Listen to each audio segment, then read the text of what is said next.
You're important. You belong here. You're in family here. I'm telling you, it's just so important for people to hear that. It's so important for us to speak that out and mean it. I can't think of anything more beautiful than to say to your wife or to your spouse or to your children, of all the people in the world, I'm your greatest supporter. I'll always be here for you. I'm there to support you. I'm starting a series called Building Strong Family. And in actual fact, it could be called Building Strong Church, because for us, church is family.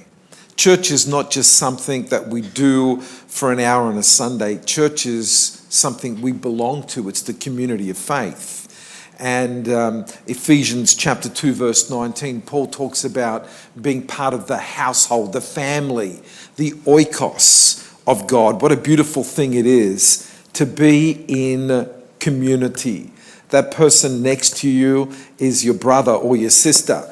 And it's a wonderful thing. I don't know, back in the old days, we'd call everybody brother so-and-so or sister so-and-so. And even if you forgot their names, it was a wonderful thing because you'd call them brother or sister, and it just overcame all of the forgetfulness of names. And but it was an emphasis that we are family. And one of the things that Anne and I have tried to do here is create this multinational family, where it's a beautiful thing. I just look around the congregation and I just see all the nations, and it's a wonderful thing, even this morning, to have our service translated into Mandarin. God bless you. I love our Mandarin translators. And last Sunday, I was having a conversation with someone who couldn't speak a word of English. But we were having this conversation in Mandarin and just sensing that God has united us as family. And I just love that. It's so beautiful. So I want to talk to you about the pillars that create strong family and strong church. But before I do that, let me just give you a little bit of statistics. According to the last census, 43.7% of Australian families are couples with children, according to the last census. 38.8% of families are couples with no children. And 15.8% of families are solo parents. And so it's interesting to keep that in mind. 15.8% of families are solo parents. But then there are people who live alone or live in shared housing with people that are not related to them, but still create family. And I just think it's so important that we create a church that is family orientated. You know, let me tell you, one of the great members of our church is Jude Titley. She's in children's. How many of you love Jude Titley? Now, if she was in the service today, she'd be shouting out the loudest, because that's what she does. She shouts. But Jude is here almost every single day. She lives by herself, but she is the auntie of every child that has gone through our church for the last, I don't know how many years, because she's just so committed to kids ministry.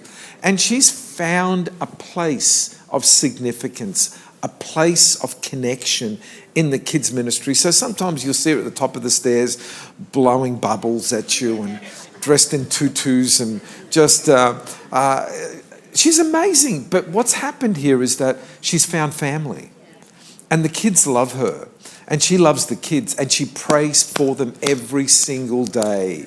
I love that we've created space for Jude, and I love the fact that Jude feels this is a home.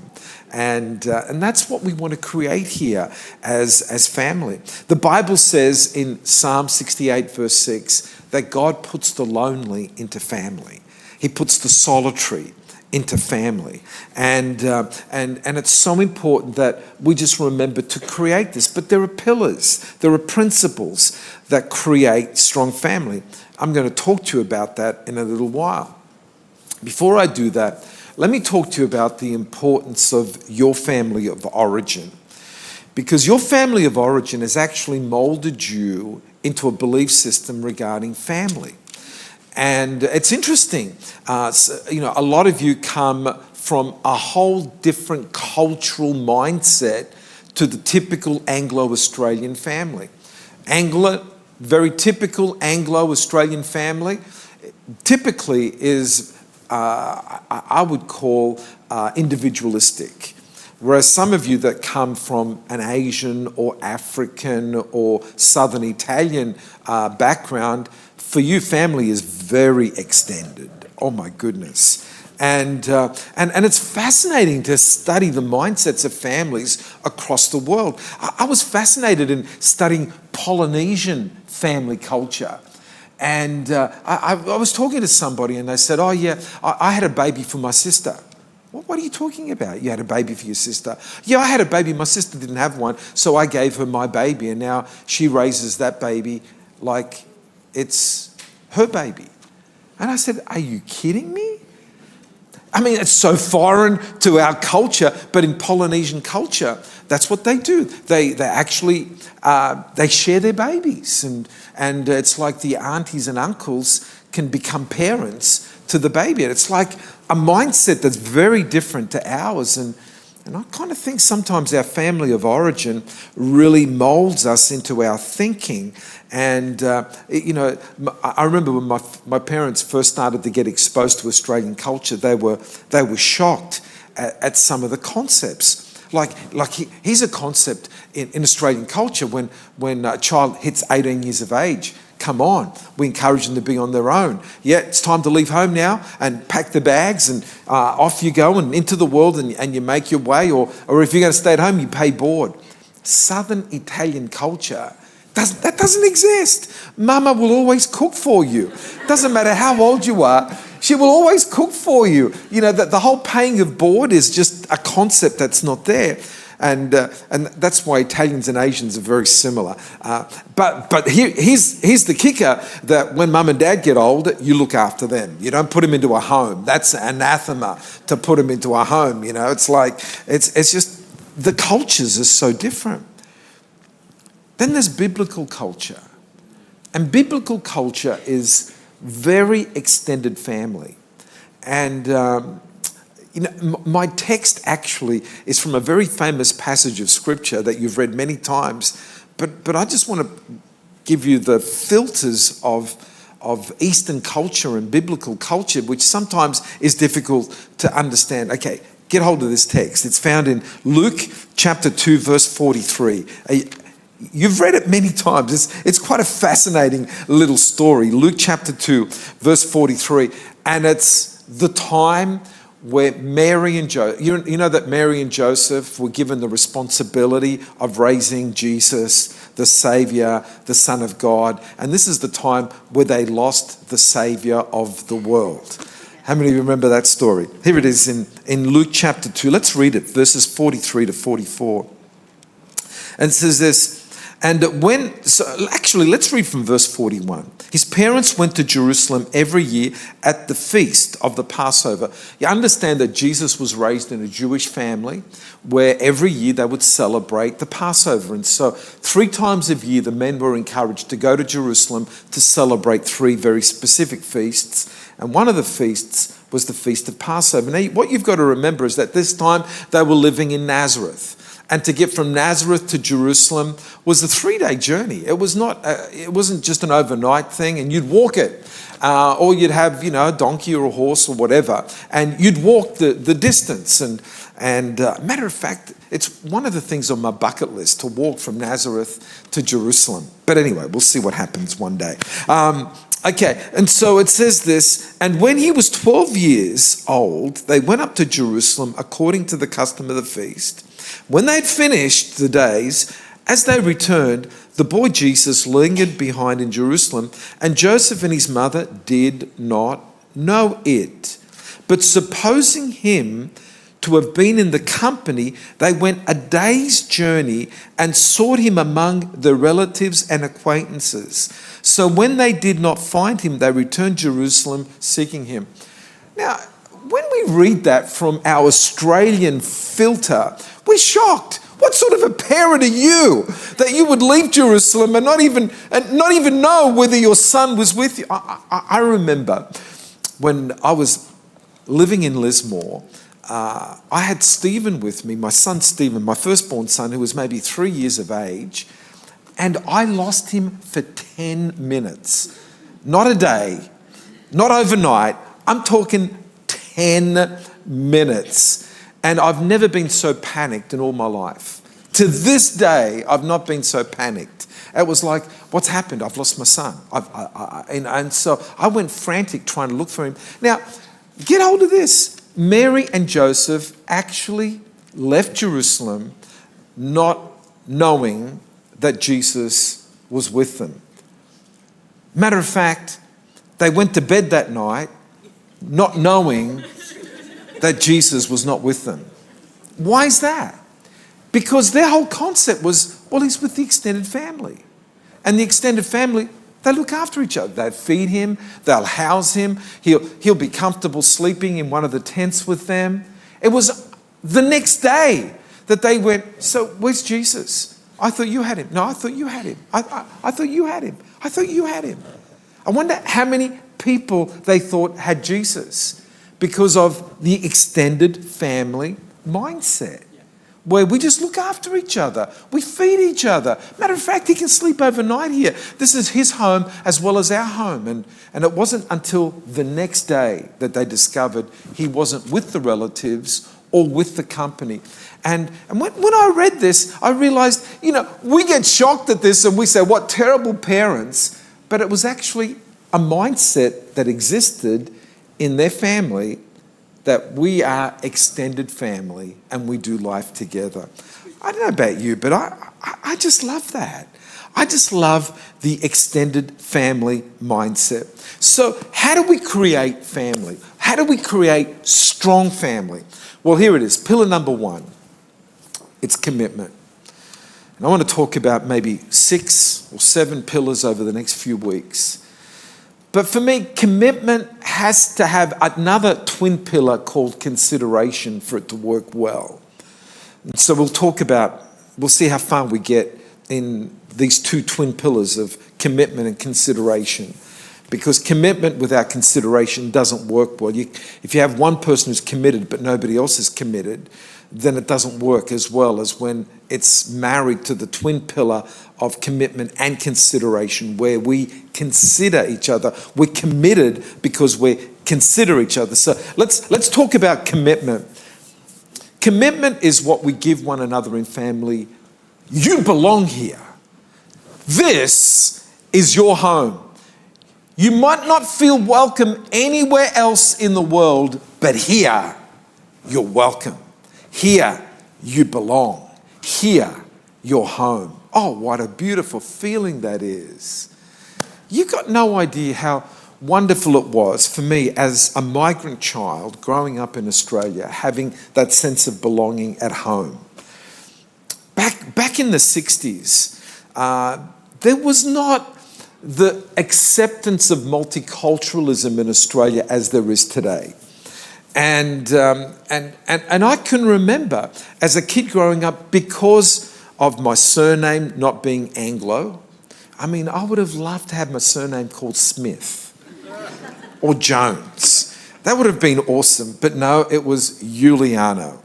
And nobody could spell Giuliano. Matter of fact, nobody could pronounce it. It was Iliano, Luliano. Even to this day, I got no. We go to hotels where we've booked, and it's John Giuliano, I-U-L-I, and they look, and no, there's no Giuliano here. And I said, look under L. And sure enough, under Luliano, there's our name. Why? Because they just can't fathom that an I and a U go together. It's like, no, it's got to be an L, L-U-L-I-A. Anyway, I've had to get used to that, not get bitter and twisted about it.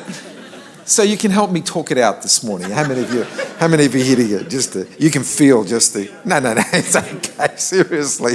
Now my kids have to suffer it, and my daughter-in-laws have to suffer it. So anyway, I think when we first got married, if Anne ever went to a dry cleaner, she was Anne Morgan. She'd revert back to her maiden name. It was just too difficult to try to spell Giuliano with a Welsh accent.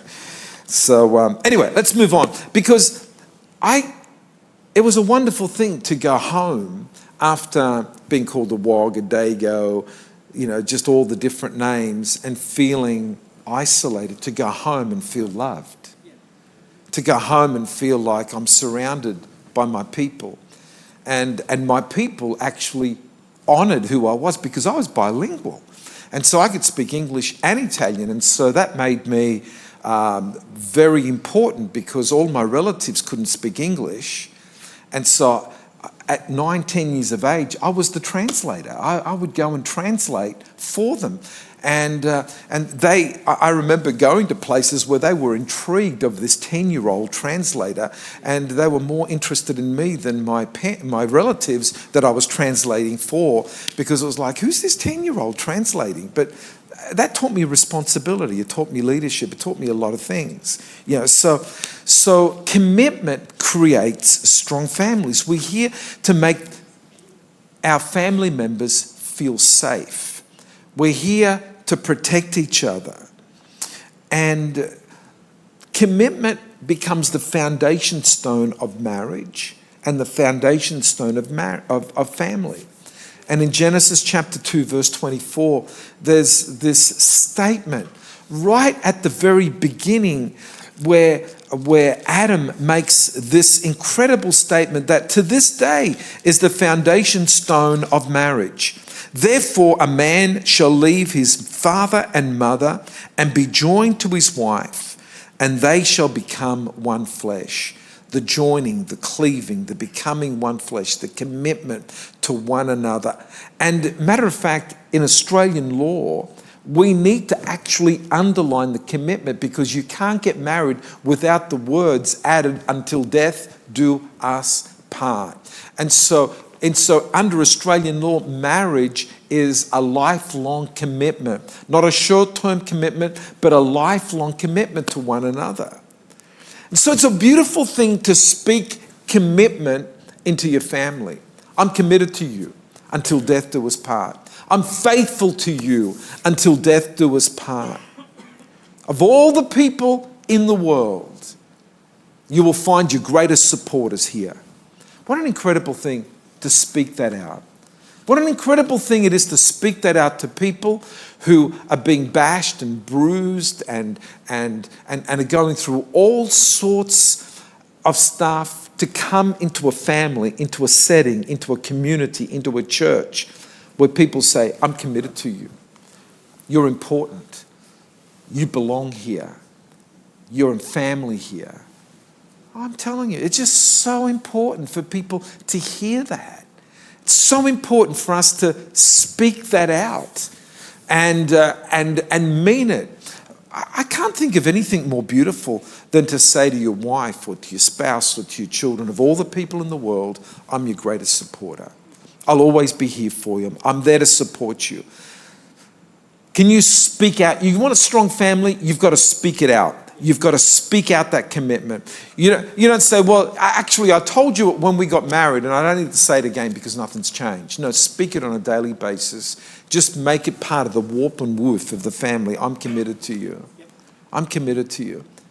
We want to build a strong church, then we need to be committed to each other. One of the things that's made our church such a strong church is that Anne and I have been committed here for nearly 3 decades. And so you're not sitting there wondering, well, will John and Anne leave here? I remember when we were doing the interview to come here. Do you remember this, Helen? This was nearly 30 years ago. And we'd pastored 6 or 7 churches before we arrived here. And I remember Helen asking the question, if you come to the North Shore, will you be committed here?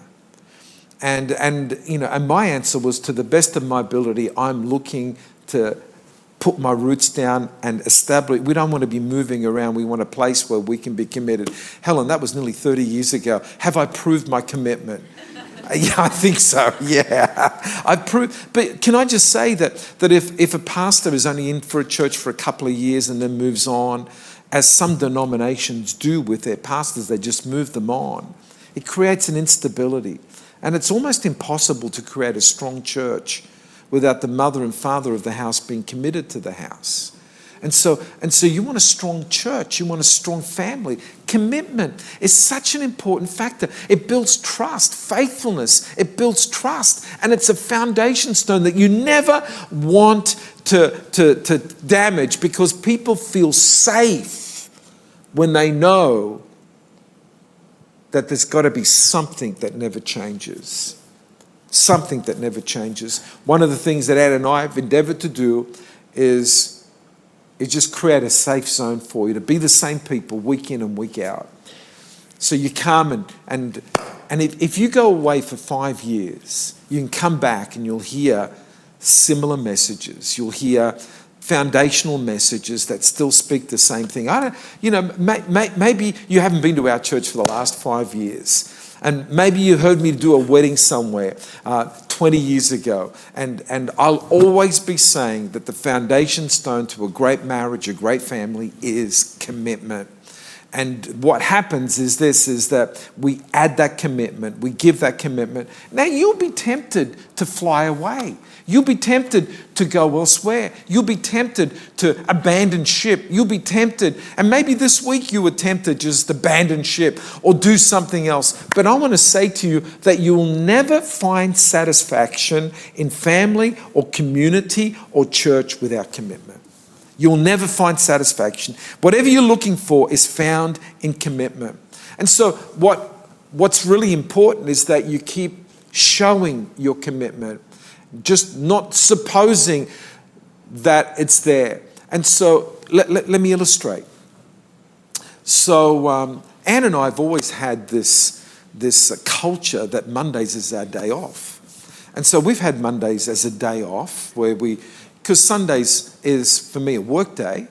I might only work 2 hours on a Sunday, but hey, it is still a work day. That's what some people think anyway.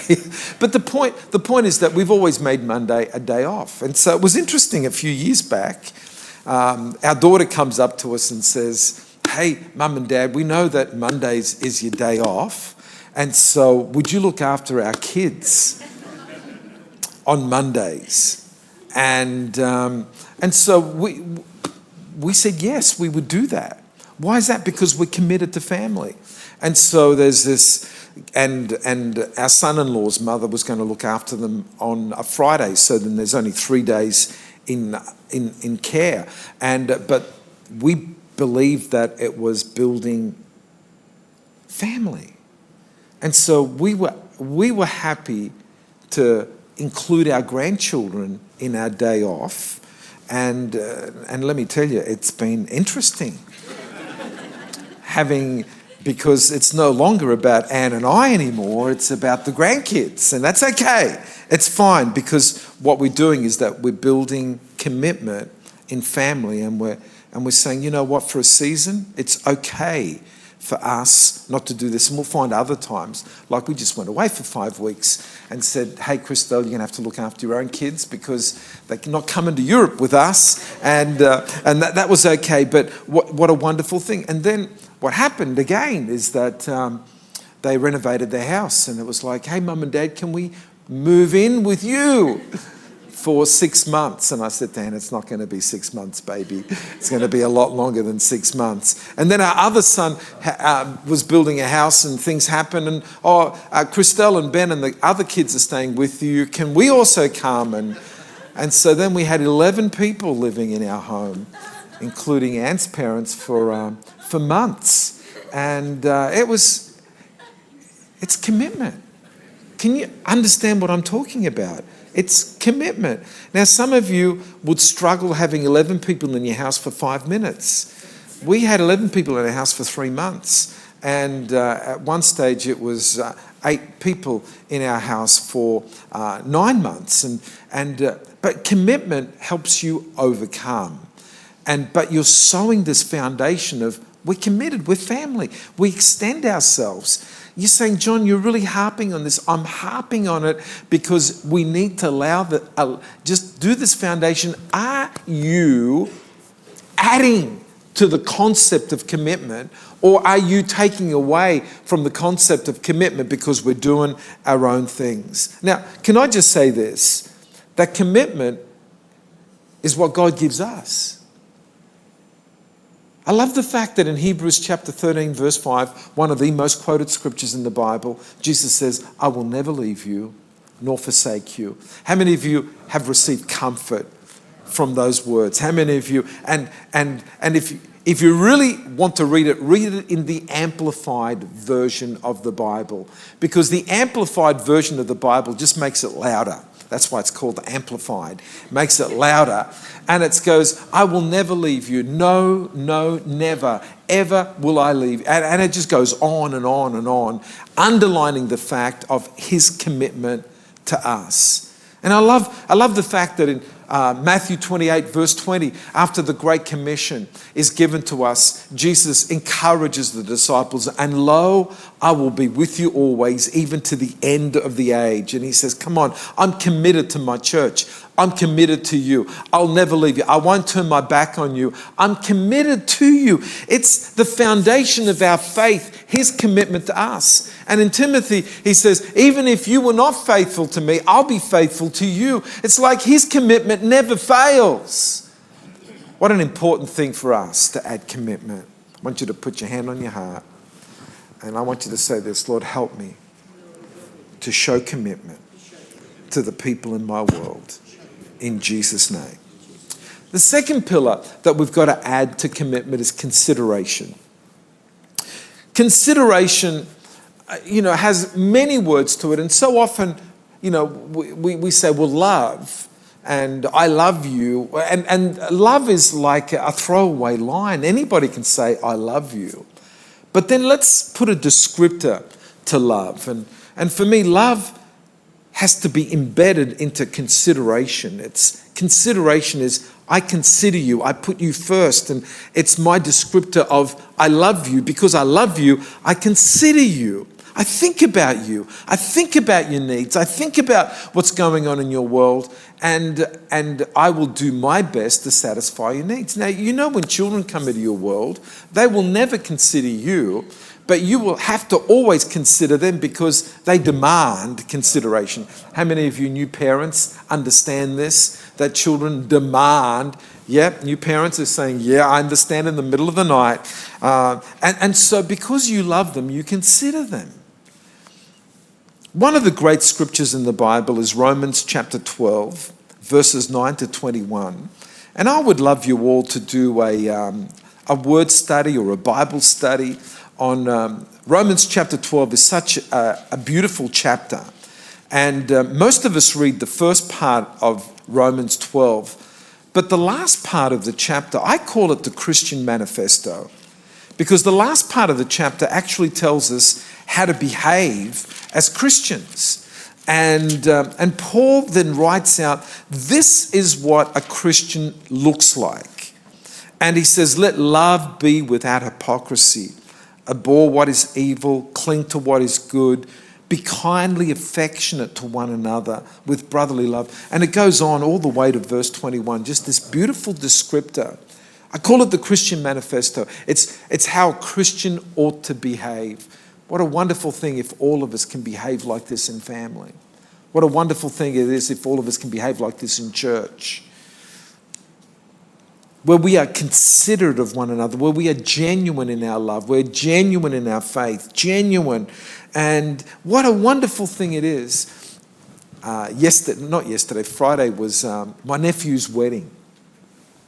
And I was asked to do a Bible reading at his wedding. And it was beautiful because they asked me to read 1 Corinthians 13, the love chapter. And so I thought, you know what? I'm a preacher. I'm just not going to read. I'm going to talk as well. And so Anne was asked to read, and she's a rules person. She just read. Okay. And so I was asked to read, but I did more. And so I said, you know what? Every wedding you go to, we read the love chapter. And, love is patient, love is kind. But today, I want to make it personal. If you really want this, put your name right there. So let's take the word love out. And my nephew's name is Ben. And I said, let's put Ben in there and see how well you're doing with this. And I'd love you to put your name right here, because consideration is where you actually put your name in the Bible. And so I read it like this at the wedding. Ben is patient. Ben is kind. Ben is not jealous or boastful. Ben is not rude. Ben does not demand his own way. He is not irritable. Does not keep any record of being wronged. He does not rejoice about injustice, but rejoices when truth wins out. Ben never gives up, never loses faith, is always helpful, endures every circumstance. And you know what was really beautiful is that when his new bride gave the speech, and she said, do you know what Pastor John said in the wedding? That's exactly what Ben is. He is the exemplary character of the love chapter. And it was just so beautiful to see that, hey, this is not just theory, it's practice. But can I just say that if every member of the family operated this way, how can you not have strong family? This is the essence of strong family, where we consider each other, where we become the role model of love, where we become, just let me put it my way. Let me put my name in it. Anne, you're on the front row. You can judge. John is patient and kind. John is not jealous or boastful or proud or rude. Sometimes. Hopefully most of the times. He does not demand his own way, is not irritable, keeps no record of being wronged, does not rejoice about injustice, but rejoices whenever the truth wins out. John never gives up, never loses faith, is always hopeful, and John endures through every circumstance. You know what? Even if you are not there yet, can you make it your goal? Can you make it? Can you write it out and put it on your desk where you say, you know what? I'm not there yet, but this is what I want to be. This is my goal. This is how I want to operate in family. And can I just say to you, when you do this, you will contribute to creating strong family, strong marriage, strong church. This is the foundation stone consideration. So can I just say that if you're a parent, you've got to train your children into consideration. So let me give you some illustrations of how you can train your children for consideration. Okay. You have a party at your home. Every now and then you have a party. Do you consider your neighbours when you have a party? Do you say, look, we're going to have some loud music tonight because it's the 21st or whatever. So if you want to come and enjoy with us, okay. But we will have some loud music until 10 o'clock at night and then we'll tone it down. Or do you just take advantage? Because as soon as you're doing that, taking advantage and not being considerate, you're actually training your children to be inconsiderate. It's just, to me, it just makes sense. So when you make a mess, do you clean up after you? Or do you just leave it for someone else to clean up? I think making a mess is part of life. Everybody makes a mess. How many of you cook? Are you chefs in the kitchen? I enjoy cooking, but one of my things is that I enjoy cooking in a clean kitchen. So I can't stand cooking in a mess. And so you talk to Anne, I'll clean after me so that by the time I'm finished, the kitchen is spotless, because she says, I just love you cooking, John. It's just, you don't make a mess. You make a feast, but you don't make a mess because you clean up after yourself. You come into my office and you won't find a messy office. You'll find a clean office. You come into my home. You won't, come into my house, come into my car. It's all clean. It's because I don't like a mess. And we've got to teach the people in our world, if you're going to make a mess, clean up rather than leave it for somebody else. And if you're a mother that just goes behind your kids cleaning up their mess all the time, you're not helpful. No, you think you are, but you're not, because you're actually creating lazy kids. And lazy kids don't make great contributors to society. So help them be considerate. Consideration. What a wonderful thing. And you know what? Can I just say, mothers of sons, how many mothers of sons do we have? Okay. One day, your daughter-in-law will come and say, what a great job you did raising up my husband, because he's clean, he's considerate, he doesn't expect everything to be laid out for him, he's helpful. And so you've got to think, don't create a disaster for the next generation. Create somebody that's strong and helpful and considerate. And you've got to think through these things. We are here to create strong families. Let me tell you something else that's really important in creating strong families that I really want to talk about is boundaries. In creating strong families, boundaries are really important. And I think if there's ever a lack in our society is where boundaries are not respected. So this is what happens with children. Children need to know where the boundary is. And so when you say no, how many of you ever said no to a child? Let me tell you what they will always do. They'll say, is that really a no, or is that a maybe, or is that a sometimes? And so they'll test to see, well, you've drawn the boundary there, but is that the real boundary? And they will test the boundary. And so if there's no consequences to them crossing the boundary, they will feel unsafe. And so they'll say, okay, so the boundary wasn't there, I've just crossed it. So where is the line? And so then they move further ahead. And if there's never any consequences, rather than them feeling safe, they'll feel unsafe because everybody needs to know where the boundaries are.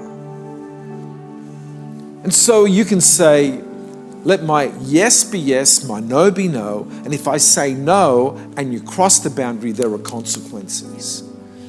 Now, what happens when you do that, you'll actually raise up people that respect boundaries. We have a society where people don't respect boundaries because there's no consequence to them crossing boundaries. And so we have havoc out there because in the home, they've not been taught where the boundaries are. So let your yes be yes, your no be no. And I was talking to someone this week where their children are now grown up and her response was, yes or no, or let me think about it. And so she was saying that now that her children are adults, they came back and they said, you know what? We loved when you said, let me think about it, because you did think about it and you did get back to us and we knew exactly what was expected of us, because you might not have had the answer immediately, but you went away, thought about it, and you gave us an answer. And so there's a clear line of demarcation, of boundaries. Now, can I just say this, that the younger your children are, the more difficult it is for them to respect boundaries. The older your parents are, the harder it is for them to respect boundaries.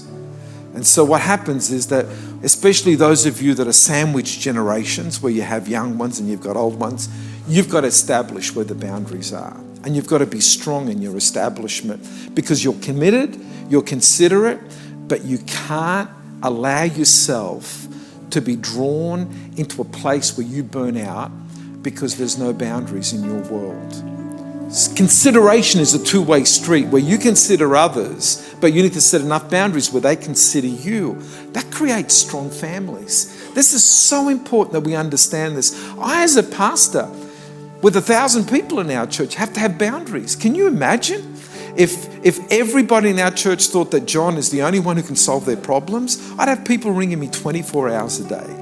But we've set boundaries, we've established leaders, we've created this environment where everybody can help. I'm not just the only one that's got answers. We've got so many people in our church that can pray for you, that can help you. Oh yeah, but nobody prays like Pastor John. We've broken that in the mighty name of Jesus. There's people that pray better than Pastor John. There's people that get words better than Pastor John. There's people that do a lot of things better than me. I've got no troubles with that. But we've got to set boundaries so that we don't burn out, and we can be there, turning up, committed and considerate in the mighty name of Jesus.